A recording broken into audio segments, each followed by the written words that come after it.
back with Charlene Tilton from Dallas, and this weekend, the Easter Seals Telethon we're going to see her on. Yeah. We want to find out the story about how your career started, but before we get into that, we're talking about the Enquirer during the break.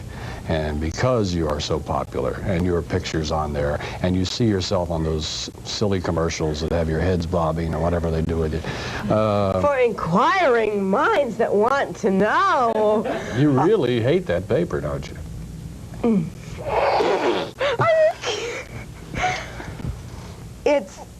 I'll tell you, it's, I mean, I see these commercials, and people that work for the paper, and it's like, how can a human being work for the paper?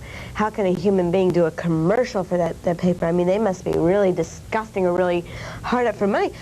It's like, because they hurt people. Why do you think so many people read it? Just because they like to see the stuff about their favorite celebrities, even if they don't believe it's true? I'm sorry, I cannot believe the reasons I have heard for so many people.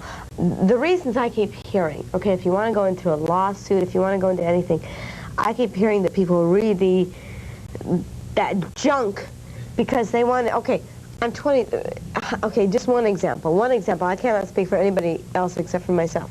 I'm 23 years old. I'm very happily married to a wonderful husband named Johnny Lee. I have the most beautiful daughter in the whole wide world. Her name is Cherish. And I'm successful at what I do, at my job. And people, and this is the reasons I hear, and I can't accept this.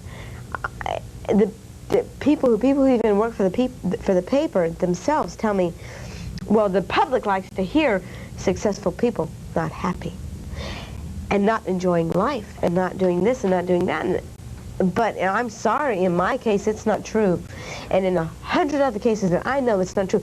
And the tactics that they use is disgusting. It's appalling, and you wouldn't do it to your worst enemy. You wouldn't do it to, they come to your house, they break into your house, they peek in windows, they take long lens photographs. You know what they do? Hervé Villachez on Fantasy Island, God love him, he has gone through horror stories with the Enquirer. They have done horrible things to that poor man, and he's a beautiful soul, and they've done horrible things to him. I know what they've done to me. What was the worst thing they've done to you? Well, they lie, they do all kinds of things, but it's like, I believe that if people read it, nobody with any amount of intelligence can even believe it. I think they read it just to read it. It's like they don't believe that junk. What was the worst story they ever did about you that's totally false that you'd like to not deny on the air? This story that they've done a lot of bad stories on me. Things that crack me up are like, I did an article for not one article, I did a series of stories for Glamour magazine, where I put myself in front of all of America, and I had to lose 12 pounds in front of all of America. Yeah, I heard about that. I was the only television personality, besides not a non-model, that they put on the cover of the magazine, okay? I put myself out in front of the public. I went in public, and I said, I'm going to lose 12 pounds, and they put me on a diet, and they showed me a little overweight and a leotard and the whole bit.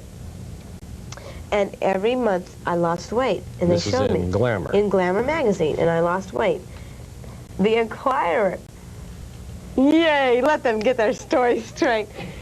While I was on the cover of Glamour magazine, the only other television star except for Mia Farrow ages ago, the only other television personality to be on the cover of that magazine, the Enquirer had a story saying that Glamour magazine cut their deal off because I was such a fat pig and I wouldn't lose my weight. And at that time, I had lost all my weight and I was on the cover of Glamour magazine, and the two were sitting side by side on the stands. That was hurtful. But the worst one, where it caused a lot of pain, was after my husband and I had my daughter Cherish. My husband helped deliver her, and he was very much a part of the delivery. I mean, he helped deliver his daughter, and we did it all natural. And they said that he was out of town, that he wasn't there, and that I was putting my daughter up for adoption. Oh, I mean, geez. I can't even think about that. I mean, it freaks me out. Do you know, I mean, people don't No, realize, I couldn't. people don't realize as a person, what would you do? Do you know, I cried, and I cried for days. My husband, Johnny, cried for days. It caused pain, it caused grief. My daughter, my life, my blood, my husband, we had worked for ages on this. And they tear it down, and they tear down that family unit. That's disgusting. It's despicable. It's unchristian. It's everything that is horrible. Well, what about what Carol Burnett did a couple years ago? God She love her. sued them. Praise God for her, because, and I tell you, and praise God for Tom Selleck, for Clint Eastwood, and for every other strong Have person. you thought of doing that? Honey, we are. That made you that mad? Huh? We have begun the beginnings of a lawsuit, except right now the law unfortunately favors the darn paper, and it changes your whole life. It makes your life turmoil for 6 years. For 6 years, that's all you live and breathe. And they attack you while you're in this lawsuit. They do everything they can. They drag you through the mud, and they drag you through the depths of turmoil and evil, and they crucify you and they kill you. For 6 years, you have to go through this, and you have to be strong enough. That's what it takes to get through the courts. My husband 6 years? through to sue them. My husband and I are right now discussing on suing them, because that paper has to be stopped. It's dangerous. It's not true. They have to be stopped. It's dangerous to the public. It's dangerous because it's negative. It's evil. It's pure evilness. Well, I think you don't like them, right? Well, I read them every week. Ah! Whenever, and you know what I do? You know what I do when I get to work? Do you want to hear what I do? Whenever, I mean, I do know it, and it kills me, because so often I'll go through airports or through public places or through the supermarket, and I'll see somebody reading this paper, and I'll go up to them, I go, and I'm terrible.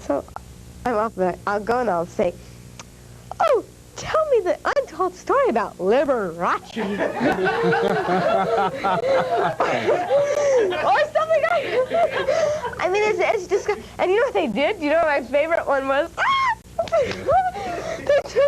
And you know what they do? And it's like, how can they do this? And it's so hurtful, but it's so funny. In the meantime, it's like nobody in their right mind could even believe the paper, because for the advertisements where they have, for inquiring minds that want to know,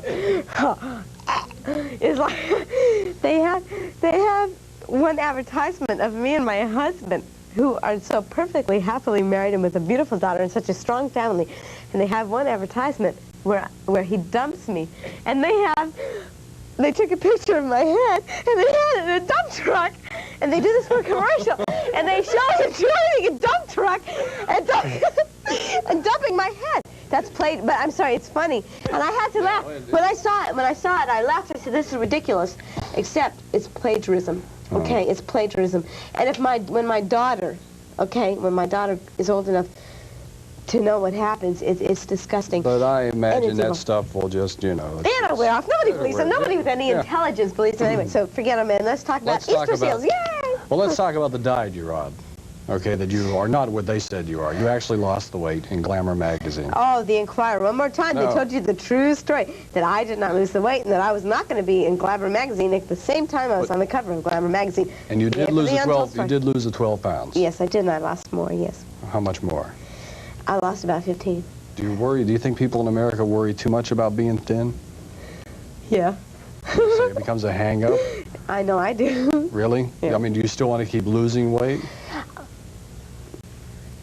Yeah. I watch my weight every day. You have to. Yeah. But you know, there's a certain point you get to where you're going to stop, and that's it. Yeah, I hope so. Yeah. Yeah, I always have to be careful. Somebody like Lonnie Anderson, who's got the most incredible, beautiful body. But she, apparently, it's like, she doesn't have to watch her weight. It's like, she's so beautiful and she's so gorgeous and her body's so perfect. It's like she doesn't have to watch her weight. And I say, Lonnie, I hate you. Real quick. Now, did you get discovered selling T-shirts at a Hollywood store near here? Or was that in the Inquirer? I don't... No, I had done a few acting jobs, and my manager came into a T-shirt shop where I was selling T-shirts, and supposedly he says that he saw something more to me than just selling T-shirts, and he believed in my dreams and my goals, and he helped me along to realize And fulfill them, yeah. So that's how it happened. Yeah. You've been a great guest. And Thank you. God has helped me with, I mean, God has put everything here in my Thank you for being steps. with us, and Thank we'll you. see you on the telethon, and I'll be looking at you from Atlanta on Sunday. Yeah, I'll be watching you too. Okay, I hope we get more than 19 million this year. And this is for you, darling. I brought this thank for you. Gosh, thank you very much. Charlene has to run to sleep and rest up for the telethon. We'll be back with the results. Work for Easter seals tonight. Okay, part 2 of the Playboy magazine's sex survey when we come back. Stay with us.